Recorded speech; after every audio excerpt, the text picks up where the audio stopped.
नमस्कार, मी श्रावणी. मित्रांनो, वि. स. खांडेकरांच्या अमृतवेल या कादंबरीचा पहिला, दुसरा आणि तिसरा भाग आम्ही ऑलरेडी मागच्या वेळेत अपलोड केलेला आहे. तर या व्हिडिओत आपण पुढचेच म्हणजे चौथा आणि पाचवा हे दोन भाग आपण कव्हर करणार आहोत. So stay tuned guys. भाग चौथा. अहो ऐकलं का? मधल्या दाराचा पडदा बाजूला करीत आत आलेल्या माईंनी प्रश्न केला. दादांनी आपल्या तंद्रीतच त्यांच्याकडे पाहिले. सतारीची तार एकदम तुटावी तसे काही त्यांच्या काळजात झाले. 6 वर्षांपूर्वी माईंची मुद्रा कशी टवटवीत गुलाबासारखी दिसायची, तो गुलाब आता पार कोमेजला होता. 6 वर्षांपूर्वी सुमित्रा गेली. आता हे नंदाचं दुःख. अक्षता पडायच्या आधीच ही दुर्घटना घडली. हे केवढं सुदैव.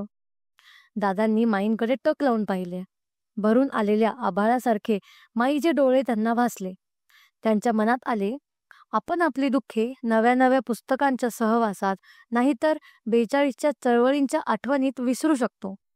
काळजातल्या जखमेवर काव्याची किंवा तत्वज्ञानाची फुंकर घालतो. बिचाऱ्या माईला तो मार्गही मोकळा नाही. रात्र किती झाली पाहिली का? पोरीचा पत्ता नाही अजून. माईंच्या स्वरातला सशाच्या काळजाचा कंप दादांना जाणवला. पण उसने अवसान आणून ते म्हणाले, येईल गती घटकाभरात. बसली असेल कुठेतरी मैत्रिणीची गप्पा छाटीत. या अलीकडच्या कुलूकुलू करणाऱ्या चिमण्यांना वेळेचं भानच राहत नाही कधी. या पोरांची काळजी कसली करायची? ती निघाली आहेत चंद्रावर वनभोजन करायला. आम्ही जे 25वीत वाचत होतो ते पाण्यात कानी पडतंय यांच्या. माईंना बरे वाटावे म्हणून दादा उगीच बोलत राहिले. पण माईंना राहावे ना. त्यामध्येच म्हणाल्या, तुमचं हे असंच सदा न कदा. पोरगी बीएत होती तेव्हा कसं सोन्यासारखं स्थळ आलं होतं सांगून. पण माझं मला ऐकतंय कोण या घरात? उठल्या सुटल्या पोरीचं वकीलपत्र घ्यायचं. बोलता बोलता माई आराम खुर्चीजवळ आल्या आणि उजवा हात खुर्चीवर ठेवून कातर स्वराने म्हणाल्या, या पोरीचं मन कळेनासं झालंय मला. परवा एक पातळ फार चांगलं असं म्हणाली म्हणून दुसऱ्या दिवशी तिला आणून दिलं. 2 दिवस ते नेसली हसली, पण तिसऱ्या दिवशी सारं गाडं उलटलं. आज दुपारी जेवली सुद्धा नाही नीट. हात धुवून जी खोलीत गेली ती कडी लावून बसली. चहा घेताना सुद्धा गुमीच होते. या अलीकडल्या पोरी नि त्यांचं हे प्रेम. अहो वाईट वेळ काय सांगून येते. मोठ्या मुली संध्याकाळी फिरायला म्हणून जातात काय नि दुसऱ्या दिवशी त्यांची प्रेत कुठेतरी सापडतात काय. बोलता बोलता त्यांचा गळा दाटून आला. त्या एकदम थांबल्या. पदराने डोळे पुशीत समोरच्या सुमित्रेच्या फोटोकडं पाहू लागल्या. भाग 5. अमंगल शंकेसारखी झपाट्याने वाढणारी विषवल्ली जगात दुसरी कुणालाही नाहीत.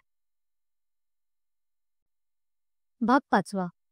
अमंगल शंकेसारखी झपाट्याने वाढणारी विषवल्ली जगात दुसरी कुठलीही नाही.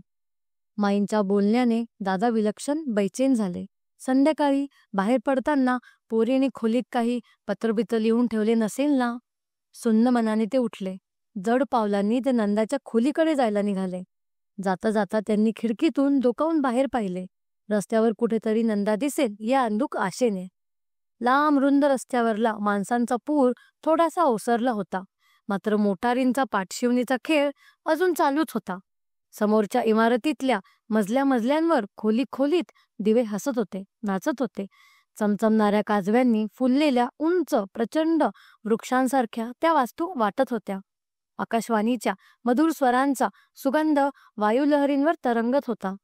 महानगरातून वाहणाऱ्या त्या महानदीकडं दादांनी निरखून पाहिले. नंदाच्या आकृतीचा भास त्यांना कुठेही झाला नाही. अर्धांगाने विकल झालेल्या शरीरासारखी त्यांच्या मनाची स्थिती झाली.